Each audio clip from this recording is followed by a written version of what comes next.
नमस्कार दोस्तों। आज मैं आपको एक ऐसी किताब के बारे में बताने जा रहा हूं जो आपकी सोच को पूरी तरह बदल देगी। इस किताब का नाम है ज़ीरो टू वन और इसे लिखा है पीटर थियल ने। वो शख्स जिसने पेपैल को को फाउंड किया, फेसबुक में पहली बड़ी इन्वेस्टमेंट की और सिलिकॉन वैली के सबसे सक्सेसफुल इन्वेस्टर्स में से एक हैं। लेकिन ये किताब सिर्फ बिजनेस के बारे में नहीं है। ये किताब है थिंकिंग के बारे में, इनोवेशन के बारे में, भविष्य बनाने के बारे में। तो चलिए मैं आपको एक जर्नी पर ले चलता हूं, जीरो से वन तक की जर्नी। एक सवाल जो सब कुछ बदल दे। पीटर थियल जब भी किसी को इंटरव्यू करते हैं, चाहे वो जॉब के लिए हो या इन्वेस्टमेंट के लिए, वो एक सवाल पूछते हैं। और ये सवाल इतना पावरफुल है कि इससे पता चल जाता है कि सामने वाला इंसान कैसा थिंकर है। वो सवाल है, tell me something that's true that almost nobody agrees with you on. मतलब, मुझे एक ऐसी बात बताओ जो सच है लेकिन लगभग कोई भी आपसे एग्री नहीं करता। यह सवाल सिंपल लगता है, लेकिन इसका जवाब देना बेहद मुश्किल है, क्योंकि हम सब जनरली वही सोचते हैं जो दूसरे लोग सोचते हैं। हम कन्वेंशनल विजडम को फॉलो करते हैं, हम भीड़ के साथ चलते हैं। लेकिन पीटर थियल कहते हैं, असली इनोवेशन, असली प्रोग्रेस तब होता है जब कोई डिफरेंटली सोचता है, जब कोई एक ट्रूथ देखता है जो बाकी सब मिस कर रहे हैं। सोचिए मार्क ज़करबर्ग के बारे में। 2004 में जब उन्होंने फेसबुक बनाया तो लोग कहते थे सोशल नेटवर्किंग, माईस्पेस और फ्रेंडस्टर ऑलरेडी हैं, मार्केट सैचुरेटेड है। लेकिन मार्क ने कुछ अलग देखा। उन्होंने देखा कि रियल आइडेंटिटी और कनेक्शंस का एक नया तरीका पॉसिबल है। और आज फेसबुक 3 बिलियन यूजर्स के साथ है। या सोचिए इलॉन मस्क के बारे में। जब उन्होंने इलेक्ट्रिक कार्स बनाने की बात की तो इंडस्ट्री एक्सपर्ट्स हंसे। इलेक्ट्रिक कार्स कभी मेनस्ट्रीम नहीं होंगी, वो बोले। लेकिन इलॉन ने अलग सोचा और आज टेस्ला दुनिया की सबसे वैल्यूएबल कार कंपनी है। यही है ज़ीरो टू वन की स्पिरिट। अलग सोचना, फ्यूचर को इमेजिन करना जो बाकी सब नहीं देख रहे। अब आते हैं इस किताब के सबसे फंडामेंटल कॉन्सेप्ट पर, zero to one versus one to n, असली फर्क। पीटर थियल कहते हैं कि 2 तरह की प्रोग्रेस होती है दुनिया में। पहली है हॉरिजॉन्टल प्रोग्रेस या 1 to n प्रोग्रेस। इसमें आप कुछ ऐसा बनाते हैं जो पहले से एग्जिस्ट करता है, बस उसे स्केल करते हैं। फॉर एग्जाम्पल, अगर आपके पास एक टाइपराइटर है और आप 100 टाइपराइटर्स बनाते हैं, ये 1 to n है, कॉपी करना। दूसरी है वर्टिकल प्रोग्रेस या 0 to 1 प्रोग्रेस। इसमें आप कुछ कंप्लीटली नया क्रिएट करते हैं जो पहले एग्जिस्ट नहीं करता था। फॉर एग्जाम्पल, टाइपराइटर से कंप्यूटर बनाना, ये 0 to 1 है, इनोवेशन। पीटर थियल का आर्ग्यूमेंट है कि रियल वैल्यू क्रिएशन 0 to 1 में होता है, जब आप कुछ जेन्युइनली नया बनाते हैं। ग्लोबलाइजेशन 1 to n है। चाइना ने वेस्टर्न टेक्नोलॉजी कॉपी की और अपने यहां मैन्युफैक्चर किया। ये इंपॉर्टेंट है, लेकिन ये इनोवेशन नहीं है। टेक्नोलॉजी 0 to 1 है। गूगल ने सर्च इंजन को रेवोल्यूशनाइज किया, एप्पल ने स्मार्टफोन को रीडिफाइन किया, स्पेसएक्स ने रीयूजेबल रॉकेट्स बनाए। ये सब नई चीजें थीं। और पीटर थियल कहते हैं कि 21st सेंचुरी में हमें 0 to 1 इनोवेशंस की जरूरत है, क्योंकि 1 to n करते रहने से हम प्रॉब्लम सॉल्व नहीं कर पाएंगे। Climate change, energy crisis, disease, ये सब चीजें ब्रेक थ्रू इनोवेशन से सॉल्व होंगी, कॉपीज से नहीं। लेकिन 0 to 1 करना मुश्किल है, क्योंकि इसमें रिस्क है। आप कुछ नया कर रहे हैं तो फेलियर का चांस है। लोग आपको क्रेजी कहेंगे, इन्वेस्टर्स स्केप्टिकल होंगे। लेकिन पीटर थियल कहते हैं यही वो रिस्क है जो लेने लायक है, क्योंकि अगर आप सक्सीड हुए तो आप दुनिया बदल देंगे। मैं आपको एक एग्जाम्पल देता हूं पेपैल की। 1990s के एंड में ऑनलाइन पेमेंट्स एक मेस थे। क्रेडिट कार्ड फ्रॉड कॉमन था, ट्रांजैक्शन स्लो थे, सिक्योरिटी इश्यूज थे। पीटर थियल और उनके को-फाउंडर्स ने सोचा, क्या होगा अगर हम एक कंप्लीटली नया पेमेंट सिस्टम बनाएं? Email based, secure, fast. ये 0 to 1 थिंकिंग थी।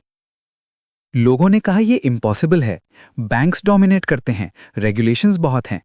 लेकिन पेपैल ने परसिस्ट किया और आज ऑनलाइन पेमेंट्स की वजह से ई-कॉमर्स पॉसिबल हुआ।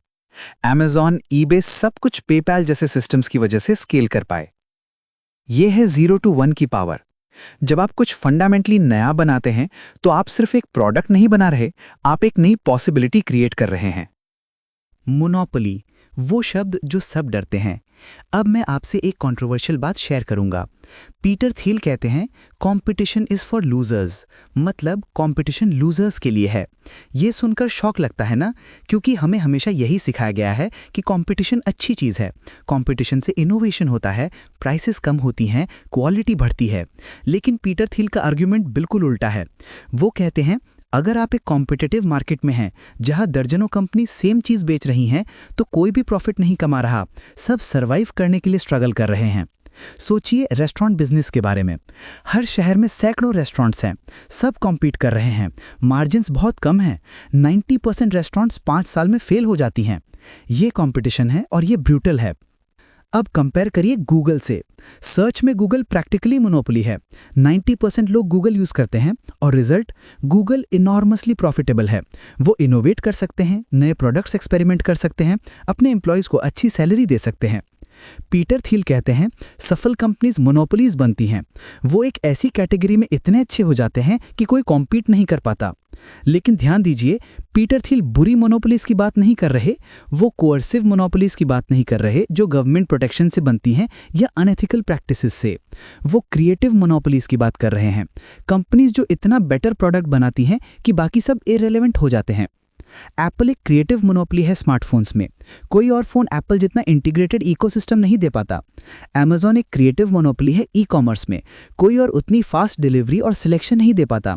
टेस्ला एक क्रिएटिव मोनोपोली बन रही है इलेक्ट्रिक व्हीकल्स में, कोई और उतनी रेंज और टेक्नोलॉजी नहीं दे पाता। ये कंपनीज इसलिए मोनोपोलीज हैं क्योंकि इन्होंने कुछ जेन्युइनली बेटर बनाया है। पीटर थियल कहते हैं जब आप स्टार्टअप बना रहे हैं तो आपका गोल ये नहीं होना चाहिए कि हम भी मार्केट में पार्टिसिपेट करेंगे। आपका गोल होना चाहिए हम इतने अच्छे होंगे कि कोई कॉम्पीट नहीं कर पाएगा। ये सुनकर लोगों को अनकंफर्टेबल लगता है क्योंकि मोनोपोली एक गंदा शब्द लगता है। लेकिन पीटर थियल कहते हैं एक्चुअली मोनोपोलीज इनोवेशन ड्राइव करती हैं, क्योंकि जब आपके पास प्रॉफिट्स हैं, रिसोर्सेज हैं, तो आप लॉन्ग टर्म सोच सकते हैं, आप रिसर्च में इन्वेस्ट कर सकते हैं, आप रिस्की प्रोजेक्ट्स ट्राई कर सकते हैं। कॉम्पिटिटिव कंपनीज ऐसा नहीं कर सकती, वो नेक्स्ट क्वार्टर सर्वाइव करने में बिजी हैं। गूगल ने अपनी मोनोपोली प्रॉफिट से क्या किया? सेल्फ ड्राइविंग कार्स डेवलप की, एआई रिसर्च की, स्मून शॉट्स ट्राई किए। ये सब इसलिए पॉसिबल हुआ क्योंकि उनके पास रिसोर्सेज थे। अगर गूगल एक कॉम्पिटिटिव मार्केट में होता, हर पेनी काउंट कर रहा होता, तो ये इनोवेशन पॉसिबल नहीं होता।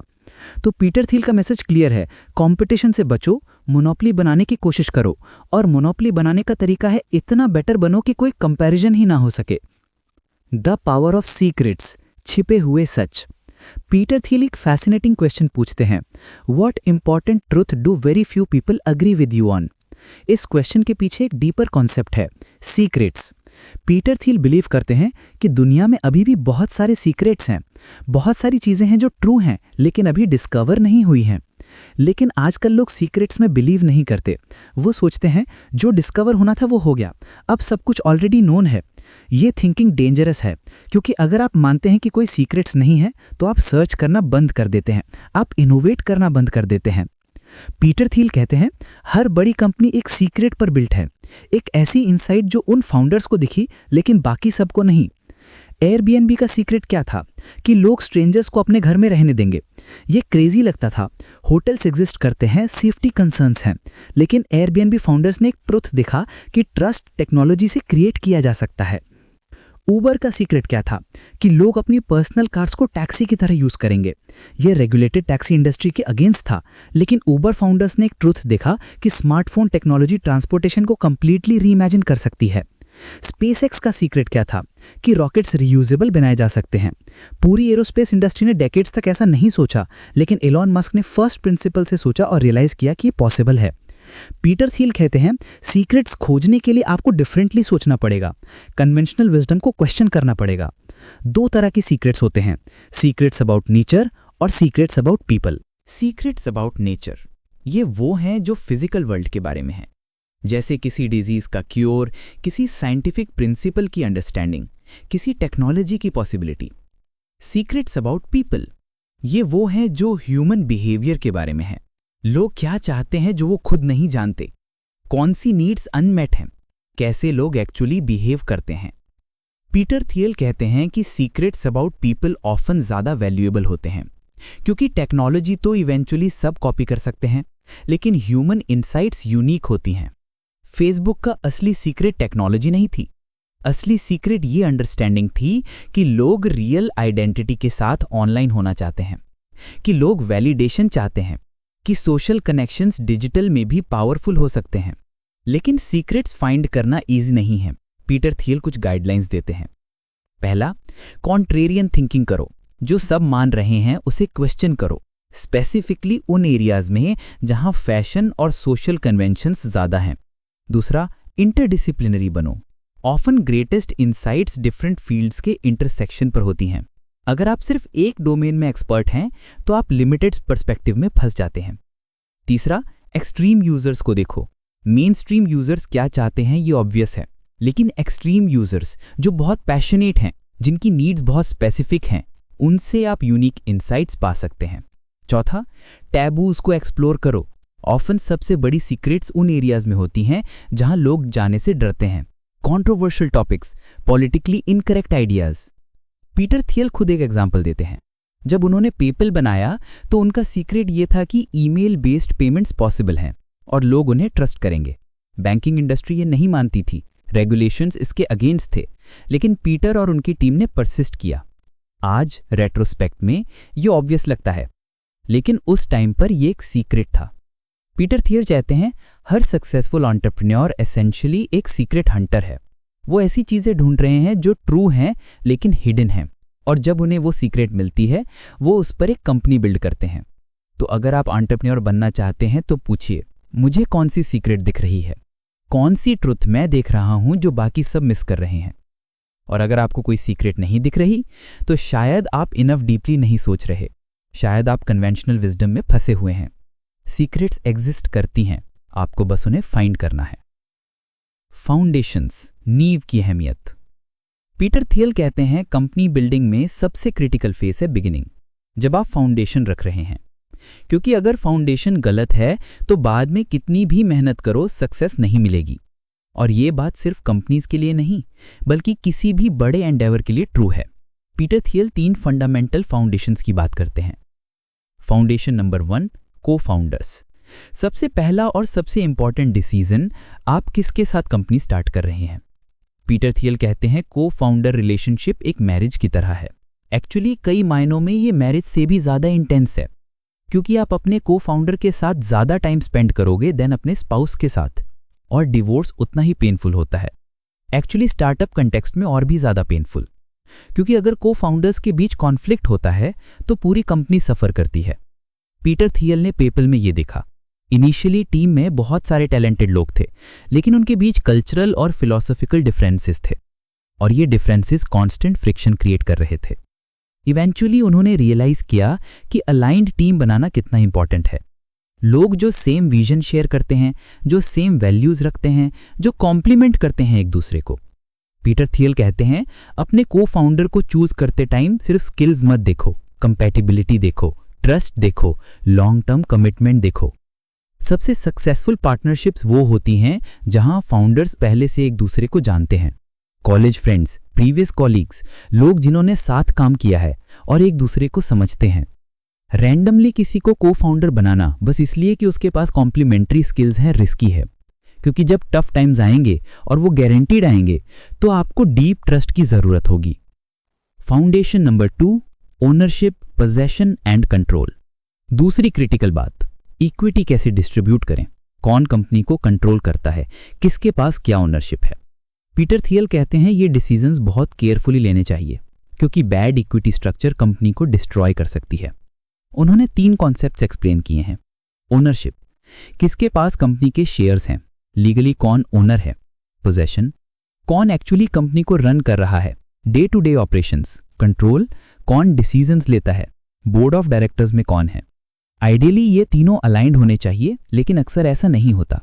फॉर एग्जाम्पल, पब्लिक कंपनीज में शेयर होल्डर्स ओनरशिप रखते हैं, मैनेजमेंट पोजेशन रखती है और बोर्ड कंट्रोल करती है।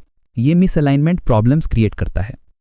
स्टार्टअप्स में इनिशियली सब कुछ फाउंडर्स के पास होता है, लेकिन जैसे जैसे कंपनी ग्रो करती है, इन्वेस्टर्स आते हैं, एम्प्लॉयज ज्वाइन करते हैं विद इक्विटी और बोर्ड एक्सपेंड होती है, ये बैलेंस बदलता है।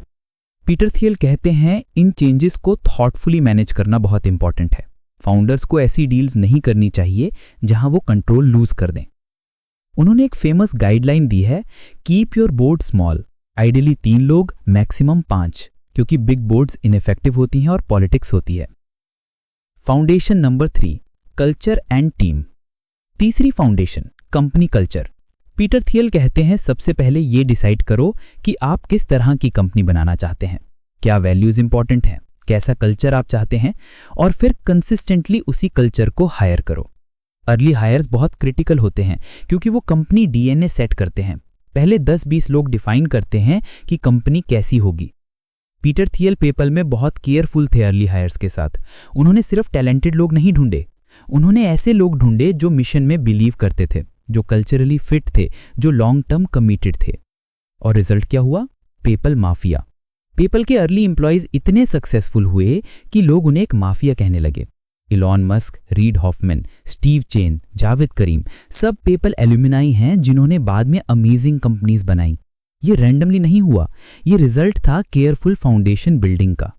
पीटर थियल कहते हैं बिगिनिंग में धीरे चलो, केयरफुली बिल्ड करो, क्योंकि अगर फाउंडेशन स्ट्रांग है तो आप फास्ट ग्रो कर सकते हो, लेकिन अगर फाउंडेशन वीक है तो कितना भी फास्ट बढ़ो इवेंचुअली कोलैप्स हो जाओगे। Think long term, short term shortcuts मत लो। इनिशियल मंथ्स में जो डिसीजंस लोगे वो ईयर्स तक इंपैक्ट करेंगे। डिस्ट्रीब्यूशन, बनाना काफी नहीं। अब पीटर थियल एक अनकंफर्टेबल ट्रुथ शेयर करते हैं। वो कहते हैं if you build it they will come. ये एक मिथ है, एक झूठ है।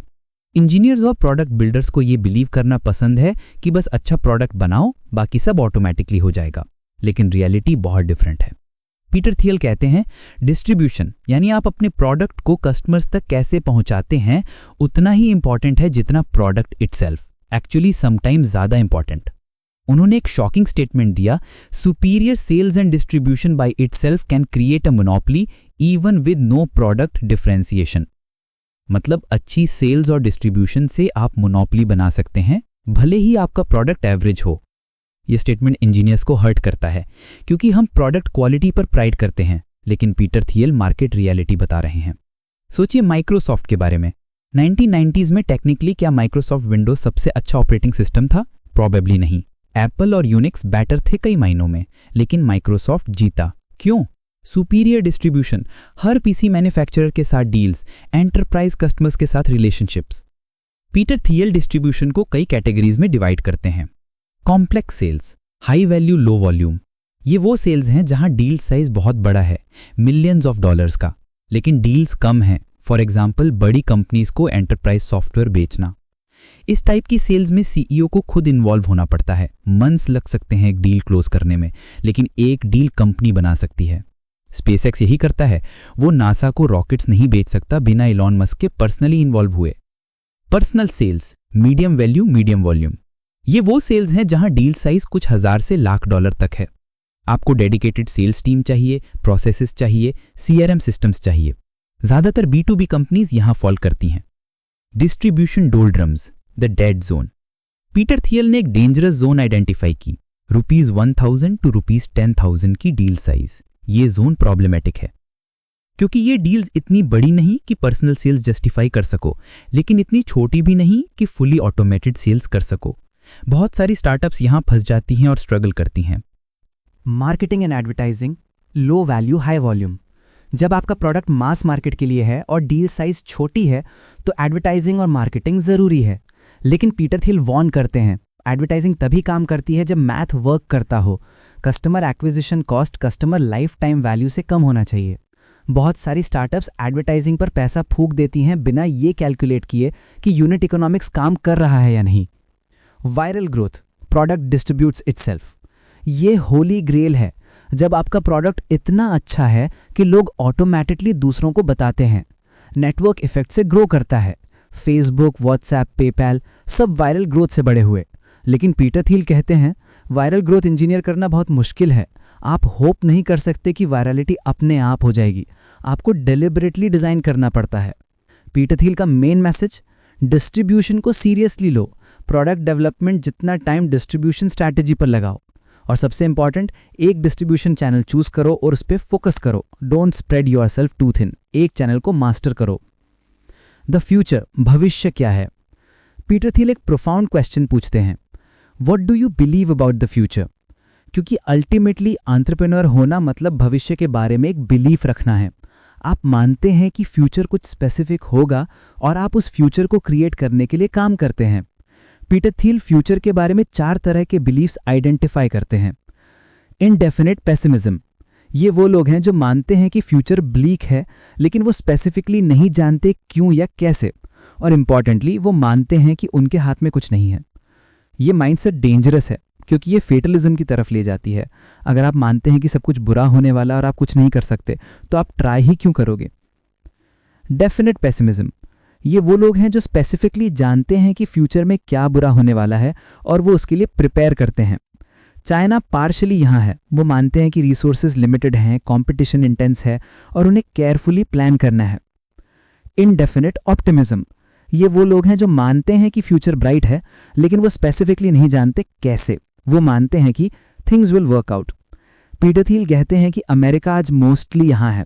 लोग ऑप्टिमिस्टिक हैं लेकिन लॉन्ग टर्म प्लानिंग नहीं करते, सब कुछ ऑप्शनैलिटी के बेसिस पर करते हैं। कॉलेज में जाओ, ऑप्शंस ओपन रखो, MBA करो, ऑप्शंस ओपन रखो, मल्टीपल थिंग्स ट्राई करो, देखो क्या काम करता है। ये अप्रोच प्रॉब्लमैटिक है क्योंकि जब आप स्पेसिफिकली प्लान नहीं करते तो आप रिएक्टिव हो जाते हैं। आप अपना फ्यूचर नहीं बना रहे, बस रिएक्ट कर रहे हैं। डेफिनेट ऑप्टिमिज्म, ये वो लोग हैं जो स्पेसिफिकली जानते हैं कि फ्यूचर क्या होगा और वो उस फ्यूचर को बनाने के लिए काम करते हैं। पीटर थियल कहते हैं यही राइट माइंडसेट है एंटरप्रेन्योर्स के लिए। 1950s और 60s का अमेरिका यहाँ था। लोगों ने स्पेसिफिकली प्लान किया, हम मून पर जाएंगे, इंटरस्टेट हाईवे सिस्टम बनाएंगे, न्यू टेक्नोलॉजीज डेवलप करेंगे, और उन्होंने किया। स्टीव जॉब्स डेफिनेट ऑप्टिमिस्ट थे। उन्होंने स्पेसिफिकली देखा कि पर्सनल कंप्यूटर्स कैसे होंगे, स्मार्टफोन्स कैसे होंगे, और उन्होंने वो फ्यूचर बनाया। इलॉन मस्क डेफिनेट ऑप्टिमिस्ट हैं।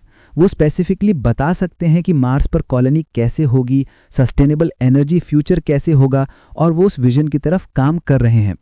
पीटर थियल कहते हैं अगर आप स्टार्टअप शुरू कर रहे हो तो आपको डेफिनेट ऑप्टिमिस्ट बनना होगा। आपको स्पेसिफिकली विजन होना चाहिए कि फ्यूचर क्या होगा, और फिर आपको उस विजन को बनाने के लिए सिस्टमैटिकली काम करना होगा। इंडेफिनेट अप्रोच, चलो ट्राई करते हैं, देखते हैं क्या होता है, ये काम नहीं करता है क्योंकि building something great requires focus, commitment और long term vision. Power law, असमान दुनिया का नियम। अब पीटर थियल एक और माइंड ब्लोइंग कॉन्सेप्ट इंट्रोड्यूस करते हैं, पावर लॉ। पावर लॉ कहती है कि डिस्ट्रीब्यूशन एक्सपोनेंशियल होता है, यूनिफॉर्म नहीं। मतलब थोड़े ही विनर्स सारा वैल्यू कैप्चर कर लेते हैं, बाकी सबके पास बहुत कम बचता है। पीटर थियल वेंचर कैपिटल के एग्जाम्पल्स देते हैं। उनका fund, founders fund, hundreds of companies में इन्वेस्ट करता है, लेकिन उनका सारा रिटर्न सिर्फ कुछ कंपनीज से आता है। एक्चुअली अक्सर एक सिंगल इन्वेस्टमेंट पूरे फंड का रिटर्न जनरेट करती है। फॉर एग्जाम्पल, पीटर थियल ने फेसबुक में $5 लाख इन्वेस्ट किए थे इनिशियली। वो इन्वेस्टमेंट बिलियंस में टर्न हुआ। वो इन्वेस्टमेंट अलोन उनके पूरे फंड का रिटर्न जस्टिफाई कर गया। यही पैटर्न हर जगह दिखता है। टेक्नोलॉजी कंपनीज में गूगल और फेसबुक एडवर्टाइजिंग मार्केट का ज़्यादातर हिस्सा कंट्रोल करते हैं, बाकी थाउजेंड्स ऑफ कंपनीज कॉम्पीट कर रही हैं छोटे पीस के लिए। ऑथर्स में जेके राउलिंग और स्टीफन किंग मिलियंस कमाते हैं, बाकी थाउजेंड्स ऑफ ऑथर्स स्ट्रगल करते हैं।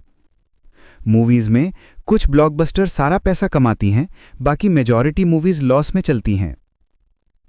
पीटर थियल कहते हैं ये रियलिटी अनकंफर्टेबल है, लेकिन इसे एक्सेप्ट करना जरूरी है।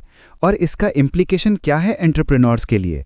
पहला implication, don't spread yourself thin. Focus करो, वन थिंग को एक्सेप्शनली अच्छा बनाओ इंस्टेड ऑफ मैनी थिंग्स को मीडियोकर बनाने के। क्योंकि पावर लॉ की दुनिया में मीडियोकर होना मतलब इररिलेवेंट होना है, आपको बेस्ट बनना होगा। दूसरा implication, pick your battles carefully. हर अपॉर्चुनिटी परस्यू मत करो, सिर्फ उन अपॉर्चुनिटीज को चूज करो जो पोटेंशियली एनॉर्मस हो सकती हैं।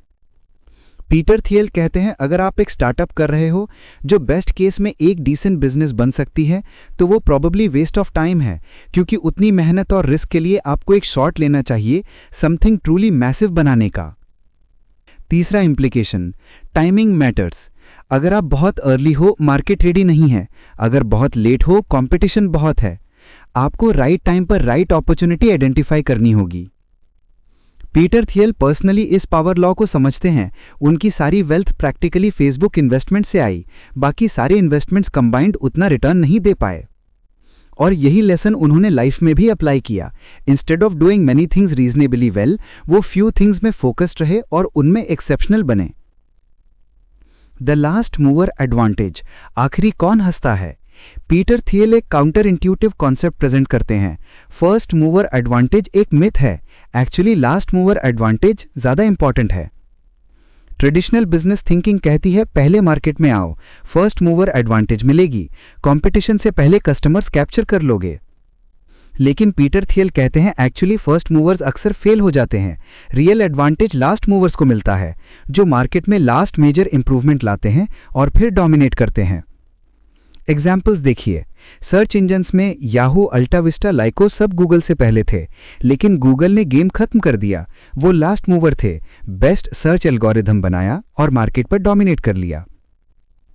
सोशल नेटवर्किंग में फ्रेंडस्टर और माइस्पेस फेसबुक से पहले थे, लेकिन फेसबुक ने बेटर प्रोडक्ट बनाया और सबको रिप्लेस कर दिया। इलेक्ट्रिक कार्स में Tesla first electric car company नहीं थी, लेकिन टेस्ला ने फर्स्ट डिजायरेबल इलेक्ट्रिक कार बनाई और अब वो डोमिनेट कर रही है। पीटर थियल कहते हैं इंपॉर्टेंट ये नहीं है कि आप फर्स्ट हो, इंपॉर्टेंट ये है कि आप लास्ट सिग्निफिकेंट इंप्रूवमेंट लाओ, आफ्टर विच कोई और इंप्रूवमेंट मायने नहीं रखती। ये मोनोपोली थिंकिंग से कनेक्ट होता है। अगर आप मोनोपोली बनाना चाहते हो तो आपको इतना बेटर होना होगा कि बाद में कोई कॉम्पीट ना कर सके, और इसके लिए आपको लॉन्ग टर्म सोचना होगा। Short term first mover advantage के लिए रश मत करो, take time, build something truly great. Peter Thiel कहते हैं ask yourself what will the world look like 10 to 20 years from now, and how can my company be the defining company of that world? Not how can I quickly grab market share, but how can I build something so good that it becomes the standard?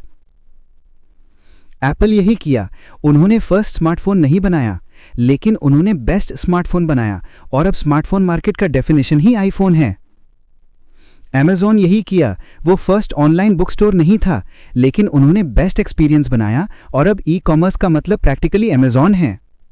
Tesla यही कर रही है, first electric car नहीं, लेकिन best electric car, और अब electric cars का standard Tesla है। पीटर थियल कहते हैं पेशेंस रखो, परफेक्ट प्रोडक्ट बनाने में टाइम लगाओ, क्योंकि जब आप मार्केट में आओगे, अगर आप ट्रूली बेस्ट हो तो आप डोमिनेट कर सकते हो। फर्स्ट मूवर बनने से बेटर है राइट मूवर बनना, राइट टाइम पर राइट प्रोडक्ट के साथ। द रोल ऑफ टेक्नोलॉजी, असली प्रोग्रेस। पीटर थियल टेक्नोलॉजी और ग्लोबलाइजेशन के बीच फंडामेंटल डिफरेंस एक्सप्लेन करते हैं। ग्लोबलाइजेशन हॉरिजॉन्टल प्रोग्रेस है, 1 to n, एग्जिस्टिंग चीज़ों को कॉपी करना, स्केल करना। चाइना ने वेस्टर्न टेक्नोलॉजी कॉपी की, इंडिया ने सर्विसेज एक्सपोर्ट की। ये इंपॉर्टेंट है इकोनॉमिकली, लेकिन ये इनोवेशन नहीं है। टेक्नोलॉजी वर्टिकल प्रोग्रेस है, 0 to 1, समथिंग कंप्लीटली नया बनाना, इंटरनेट का इन्वेंशन, स्मार्टफोन्स का इन्वेंशन, रिन्यूएबल एनर्जी का डेवलपमेंट, ये रियल इनोवेशन है। पीटर थियल कहते हैं 21st सेंचुरी की बिगेस्ट चैलेंजेस सिर्फ ग्लोबलाइजेशन से सॉल्व नहीं होगी, हमें टेक्नोलॉजी इनोवेशन चाहिए। क्लाइमेट चेंज को टैकल करने के लिए हमें न्यू एनर्जी टेक्नोलॉजीज चाहिए। फॉसिल फ्यूल्स को सिंपली सबको डिस्ट्रीब्यूट करने से प्रॉब्लम सॉल्व नहीं होगी। हेल्थ केयर कॉस्ट को रिड्यूस करने के लिए हमें न्यू मेडिकल टेक्नोलॉजीज चाहिए। करंट सिस्टम को सिंपली स्केल करने से अफोर्डेबल नहीं बनेगा। फूड और वाटर स्केर्सिटी को एड्रेस करने के लिए हमें न्यू एग्रीकल्चरल और वाटर टेक्नोलॉजीज चाहिए। लेकिन पीटर थियल एक कंसर्निंग ट्रेंड पॉइंट आउट करते हैं। वो कहते हैं कि हम टेक्नोलॉजी इनोवेशन में स्लो हो गए हैं। 1950s और 60s में रैपिड प्रोग्रेस हो रही थी, space exploration, nuclear energy, computers, लेकिन फिर प्रोग्रेस स्लो हो गई। क्यों? पीटर थियल कुछ रीजन सजेस्ट करते हैं। पहला, रिस्क एवर्जन। सोसाइटी ज़्यादा रिस्क एवर्स हो गई है, रेगुलेशन ज़्यादा हैं, लॉ सूट्स का डर है, तो लोग सेफ बेट्स खेलते हैं, मून शॉट्स नहीं। दूसरा, short term thinking. Public markets quarterly results चाहती हैं, वीसीज क्विक एग्जिट्स चाहते हैं, long term research and development को पेशेंस नहीं मिलता। तीसरा, टैलेंट मिस एलोकेशन। स्मार्टेस्ट लोग फाइनेंस और कंसल्टिंग में जा रहे हैं, साइंस और इंजीनियरिंग में नहीं, क्योंकि पहले वाले ज़्यादा ल्यूक्रेटिव लगते हैं। लेकिन पीटर थियल ऑप्टिमिस्टिक भी हैं। वो मानते हैं कि अगर हम डेलिब्रेटली टेक्नोलॉजी इनोवेशन पर फोकस करें तो हम फिर से रैपिड प्रोग्रेस देख सकते हैं।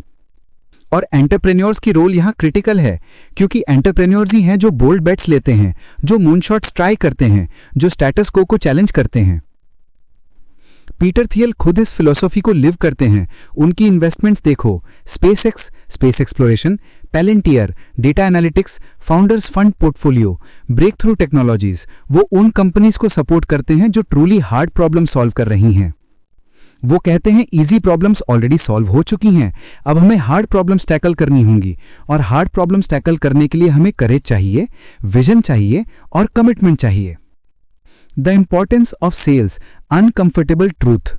पीटर थियल इंजीनियर्स और टेक्निकल फाउंडर्स को एक अनकंफर्टेबल ट्रूथ बताते हैं। सेल्स और डिस्ट्रीब्यूशन प्रोडक्ट है जितना यह उससे भी ज्यादा इंपॉर्टेंट है। ये बात टेक्निकल लोगों को हर्ट करती है क्योंकि हम प्रोडक्ट क्वालिटी पर प्राइड करते हैं। हमें लगता है कि अच्छा प्रोडक्ट अपने आप सेल हो जाएगा।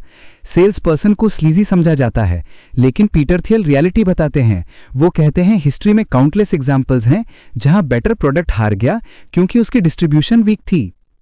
Betamax versus VHS. Betamax technically better था, लेकिन वीएचएस ने बेटर डिस्ट्रीब्यूशन की वजह से जीत लिया।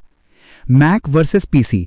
1980s में मैक बेटर था, लेकिन पीसी ने एंटरप्राइज रिलेशनशिप्स की वजह से डोमिनेट कर लिया। पीटर थियल कहते हैं नर्ड्स को यह समझना होगा कि सेल्स एक स्किल है, एक आर्ट है, और ये उतना ही रिस्पेक्टेबल है जितना इंजीनियरिंग। एक्चुअली सबसे successful founders Steve jobs, Elon Musk, Bill Gates सब ब्रिलियंट सेल्स पीपल थे। वो अपने विजन को सेल कर पाते थे, इन्वेस्टर्स को, एम्प्लॉइज को, कस्टमर्स को, प्रेस को। पीटर थियल स्पेसिफिकली इंजीनियर्स को एडवाइस देते हैं, सेल्स स्किल्स डेवलप करो, लर्न करो कैसे कम्युनिकेट करें, कैसे परसुएट करें, कैसे रिलेशनशिप्स बिल्ड करें, क्योंकि चाहे कितना भी ग्रेट प्रोडक्ट हो, अगर आप उसे कस्टमर्स तक नहीं पहुंचा पाते तो वो वेस्ट है। Building for the future conclusion. Peter थियल अपनी बुक को एक पावरफुल मैसेज के साथ एंड करते हैं। वो कहते हैं भविष्य बना हुआ नहीं है, ये प्री डिटरमाइंड नहीं है। भविष्य वो है जो हम बनाते हैं, और अगर हम बेटर फ्यूचर चाहते हैं तो हमें डेलिबरेटली उसे क्रिएट करना होगा, वो ऑटोमेटिकली नहीं होगा। पीटर थियल कहते हैं हर पर्सन के पास चॉइस है। आप या तो स्टेटस को एक्सेप्ट कर सकते हो, सेफ बेट्स खेल सकते हो, कन्वेंशनल पाथ फॉलो कर सकते हो, या फिर आप कुछ नया ट्राई कर सकते हो, कुछ ऐसा जो पहले एग्जिस्ट नहीं करता था। और हाँ, दूसरा पाथ स्कैरी है, रिस्की है, फेलियर का चांस है, लोग आपको क्रेजी कहेंगे। लेकिन पीटर थियल कहते हैं यही वो पाथ है जिस पर चलने लायक है, क्योंकि यही वो पाथ है जहां रियल इंपैक्ट होता है, जहां आप सच में कुछ बदल सकते हो। वो एक क्वेश्चन छोड़ते हैं रीडर्स के लिए, what valuable company is nobody building? मतलब कौन सी वैल्यूएबल कंपनी एग्जिस्ट नहीं करती है अभी जो आप बना सकते हो? ये क्वेश्चन आपको डिफरेंटली सोचने के लिए फोर्स करती है। एग्जिस्टिंग कंपनीज को कॉपी करने के बारे में नहीं, बल्कि कुछ नया इमेजिन करने के बारे में। पीटर थियल पर्सनली अपनी लाइफ में ये फिलॉसफी लिव करते हैं। उन्होंने पेपाल बनाया जब ऑनलाइन पेमेंट्स एग्जिस्ट नहीं करती थीं। उन्होंने पालंतिर बनाया जब गवर्नमेंट डेटा एनालिटिक्स एक जोक था। उन्होंने फेसबुक में इन्वेस्ट किया जब सोशल मीडिया एक अनप्रूवन कॉन्सेप्ट था। हर बार उन्होंने कुछ ऐसा देखा जो औरों को नहीं दिखा। हर बार उन्होंने बेट लगाया एक विजन पर, और हर बार वो राइट निकले। लेकिन पीटर थियल ये भी स्वीकार करते हैं कि उनकी बहुत सारी बेट्स गलत भी निकली, बहुत सारे इन्वेस्टमेंट्स फेल हुए, बहुत सारे आइडियाज काम नहीं किए। लेकिन वो कहते हैं दैट्स ओके, क्योंकि जब आप 0 to 1 कर रहे हो तो फेलियर का रिस्क इनहेरेंट है। इंपॉर्टेंट ये नहीं कि आप कभी फेल नहीं होते, इंपॉर्टेंट ये है कि जब आप सक्सीड हो वो इतना बड़ा हो कि बाकी सारी फेलियर्स को कॉम्पनसेट कर दे। पावर लॉ याद है? एक सक्सेस सारे फेलियर्स को जस्टिफाई कर सकती है। आपकी जर्नी अब क्या? दोस्तों, अब मैं आपसे डायरेक्टली बात करना चाहता हूं। आपने 0 to 1 की ये जर्नी मुझे साथ ट्रैवल की। पीटर थियल के आइडियाज़, उनके फिलॉसफीज़, उनके लेसन्स, ये सब आपने सुने हैं। लेकिन अब रियल क्वेश्चन है, आप इसके साथ क्या करोगे? क्योंकि किताब पढ़ना या समरी सुनना आसान है, लेकिन एक्चुअली अपनी लाइफ में अप्लाई करना वो मुश्किल है। पीटर थियल कहते हैं the most contrarian thing of all is not to oppose the crowd but to think for your self. मतलब सबसे कॉन्ट्रेरियन चीज़ ये नहीं है कि आप भीड़ के खिलाफ जाओ, सबसे कॉन्ट्रेरियन चीज़ है कि आप खुद के लिए सोचो। तो आपको क्या करना चाहिए? पहला, खुद से पूछो, What do I believe that nobody else believes? क्या आपके पास कोई यूनिक इंसाइट है, कोई सीक्रेट है जो आप देख रहे हो? अगर नहीं तो स्टार्ट करो सर्चिंग, ऑब्जर्व करो, क्वेश्चन करो, थिंक डीपली।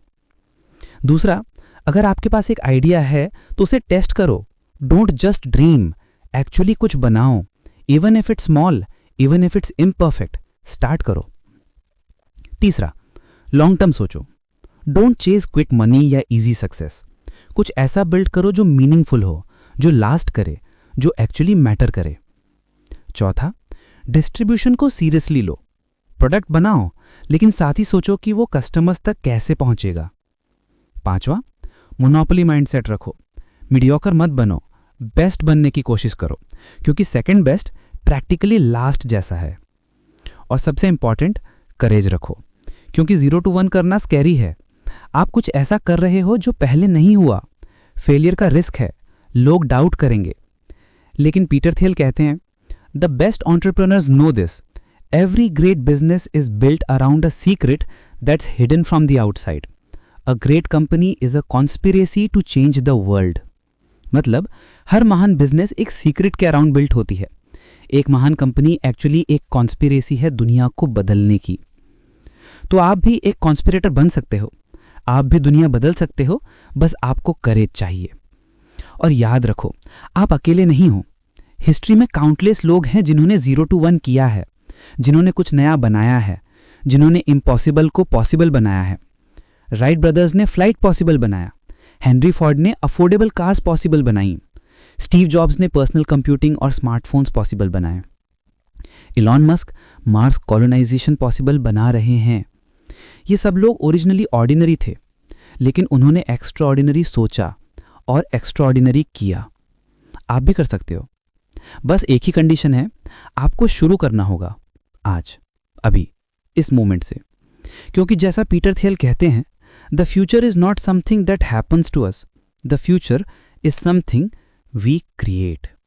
भविष्य कुछ ऐसा नहीं है जो हमारे साथ होता है, भविष्य कुछ ऐसा है जो हम बनाते हैं। तो दोस्तों, जाओ और भविष्य बनाओ। 0 से 1 तक की जर्नी शुरू करो। दुनिया को दिखाओ कि आप में भी वो करेज है, वो विजन है, वो डिटर्मिनेशन है जो रिक्वायर्ड है कुछ एक्स्ट्रा ऑर्डिनरी बनाने के लिए। और हाँ मेरे प्यारे दोस्तों, अगर आपको ये समरी अच्छी लगी, अगर आपने कुछ सीखा, अगर पीटर थियल की विजडम ने आपको इंस्पायर किया, तो प्लीज़ मेरे चैनल बुक समरी अड्डा को सब्सक्राइब कर दो, बेल आइकॉन प्रेस कर दो, क्योंकि मैं और भी ऐसी पावरफुल बुक्स की समरीज लाता रहूँगा। क्योंकि बुक्स में विजडम है, बुक्स में लेसन्स हैं, बुक्स में वो आइडियाज़ हैं जो आपकी ज़िंदगी ट्रांसफॉर्म कर सकती हैं। और मैं चाहता हूँ कि वो विजडम, वो लेसन्स, वो आइडियाज़ सब आप तक पहुँचें, सिंपल हिंदी में, स्टोरी टेलिंग फॉर्म में, ताकि आप इजीली समझ सको और अप्लाई कर सको। बुक समरी अड्डा सिर्फ एक चैनल नहीं है, ये एक मूवमेंट है, एक मूवमेंट सीखने की, ग्रोथ की, ट्रांसफॉर्मेशन की। तो मेरे साथ जुड़ो इस जर्नी में, सब्सक्राइब करो, लाइक करो, शेयर करो, और सबसे इंपॉर्टेंट, जो सीखो उसे अप्लाई करो। क्योंकि असली सक्सेस वो नहीं है कि आप कितना जानते हो, असली सक्सेस वो है कि आप अपने नॉलेज को अपनी लाइफ में कितना इंप्लीमेंट करते हो। पीटर थियल ने अपनी लाइफ में 0 to 1 किया, उन्होंने पेपाल बनाया, फेसबुक में इन्वेस्ट किया, काउंटलेस लोगों को इंस्पायर किया। अब आपकी बारी है, आप भी अपनी लाइफ में 0 to 1 करो, कुछ ऐसा बनाओ जो पहले एग्जिस्ट नहीं करता था, कुछ ऐसा करो जो लोगों को इंस्पायर करे। और याद रखो, हर महान जर्नी एक सिंगल स्टेप से शुरू होती है। पीटर थियल भी एक दिन 0 पर थे, लेकिन उन्होंने 1 तक का सफ़र पूरा किया। आप भी कर सकते हो, मैं विश्वास करता हूँ आप में। अब आपको खुद पर विश्वास करना है। थैंक यू दोस्तों, मेहनत करो, सपने देखो और उन्हें रियलिटी बनाओ। 0 to 1, your journey starts now. जय हिंद।